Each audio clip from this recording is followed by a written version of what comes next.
Mga mare, kamusta? Nagbabalik na naman ang inyong tenderang nanay. For today's video nga mga mare, samahan niyo ako at ang dami kong naiisip gawin ngayon habang umuulan. Ma-share ko na din sa inyo mga mare, may isang beses, may ginagawa ako nun. Pero nakalimutan ko talagang magtanghalian. Nakaramdam ako ng gutom siguro mga 2:00 na ng hapon. Oh no! Ewan ko ba mga mare, simula nung nanganak ako, makakalimutin na ako. Naranasan nyo na rin ba yun mga mare ang maging makakalimutin? Ang hindi nakakain kasi nakalimutan. Pero ngayon mga mare, lumalayo na yung pagiging makalimutin ko. May isang beses pa nga mga mare, nasunog yung niluluto ko. Tapos napaso pa ako, ganun. Hindi talaga maiiwasan mga mare kasi pinagsasabay-sabay mo na yung mga gawain mo. Para may oras kang magpahinga, ganun. Pero ang ending hindi nakapagpahinga. Kaya nga laking pasalamat ko ngayon mga mare kasi katuwang ko na yung mister ko. Tapos sinusuportahan niya din ako dito sa mga ginagawa kong vlog.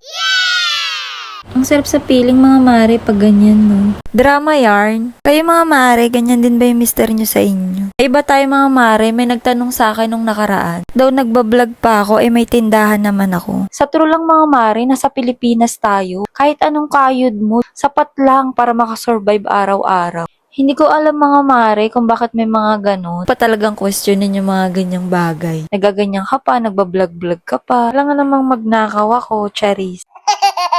Basta ako mga mare, kung alam kong kaya ko, go tayo. Alam nyo ba mga mare, bago ko pasukin tong vlog na to, matagal kong pinag-isipan. Marami kasing bumabagabag sa akin, unang-una na kung may manonood ba ng mga gagawin kong video. Iso-support ba sa akin, yung mga ganun. Pero sabi nga nila, diba, hanggat hindi mo sinusubukan, hindi mo malalaman. Kaya tuloy-tuloy lang tayo mga mare. May iba naman tayo. Naku mga mare, mahababang kwento to.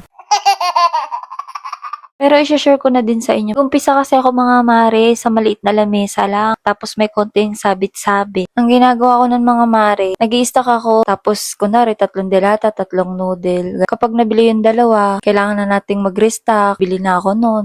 Halos araw-araw mga mare namamalengke ako para meron akong stock. As in, pinaiikot ko yung 5K na yun. Sobrang hassle mga mare. Pero alam niyo mga mare, hindi ako sumuko nung mga time na yun. Tindahan ko ng isang lamesa, tas may mga sabit-sabit. Everyday pinapasok ko yun sa loob kasi harapan ko noon hindi pa siya sarado. As in, nakabukas siya. So, anytime pwedeng may mawala kapag iniwan lang sa labas. Kaya kailangan ko siyang ipasok. Tapos mga mare, dahil nagpapakilala pa ako noon na may tinda-tindahan ako, nag-open ako ng 3 a.m. Nagsasara ako ng before 12 ng gabi. Siguro 2 months akong ganun mga mare. As in yung tulog ko parang 4 hours lang, 3 hours lang. Tapos mga mare, nung nag-click na siya, yun, nangutang ako ulit. Nagdagdag ako ng 20,000. Kaya nagkaroon na ako ng soft drinks, tsaka ng bigas. Kasi mga mare, kaya hindi ko siya binigla na uutang ako ng malaki. Pinapakiramdaman ko pa kung magkiklik nga, tsaka ako nagdagdag ng inutang ko.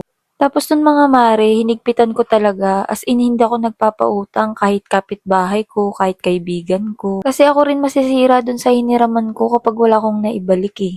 Siyempre, yung iba kong customer, hindi nila naiintindihan. Akala nila porket maraming paninda, okay na yung tindahan, nakakaluwag-luwag na. Hindi nila alam, pinapaikot mo lang, yung benta mo ngayon, ibibil mo kinabukasan. Tapos yung iba, ipambabayad mo lang sa mga ahente mong dadating, o kaya yung mga deliveries mo.